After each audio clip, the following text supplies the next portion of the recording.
Tell me the one about the virus again, then I'll go to bed.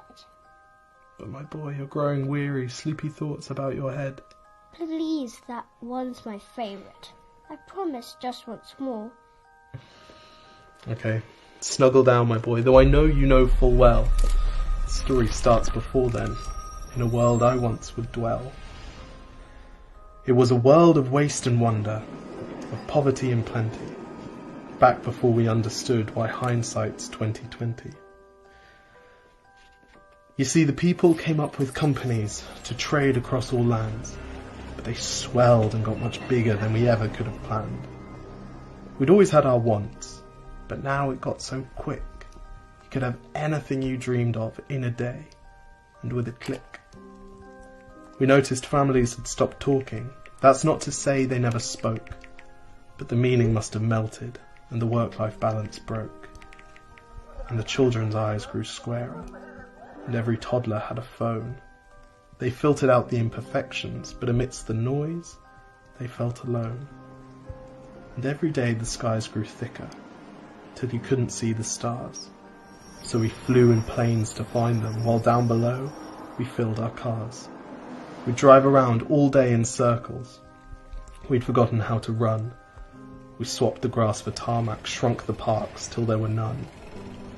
We filled the sea with plastic, because our waste was never capped, until each day when you went fishing you'd pull them out, already wrapped. And while we drank and smoked and gambled, our leaders taught us why. It's best to not upset the lobbies. More convenient to die. But then in 2020, a new virus came our way. The governments reacted and told us all to hide away. But while we all were hidden, amidst the fear and all the while, the people dusted off their instincts. They remembered how to smile. They started clapping to say thank you and calling up their mums. And while the car keys gathered dust, they would look forward to their runs. And with the skies less full of voyagers, the earth began to breathe, and the beaches bore new wildlife that scuttled off into the seas. Some people started dancing, some were singing, some were baking. We'd grown so used to bad news, but some good news was in the making.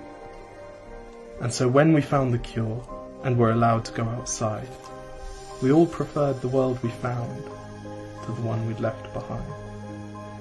Old habits became extinct, and they made way for the new, and every simple act of kindness was now given its due. But why did it take a virus to bring the people back together? Well, sometimes you've got to get sick, my boy, before you start feeling better. Now lie down and dream of tomorrow, and all the things that we can do. And who knows, if you dream hard enough, maybe some of them will come true. We now call it the Great Realization. And yes, since then there have been many. But that's the story of how it started, and why hindsight's 2020.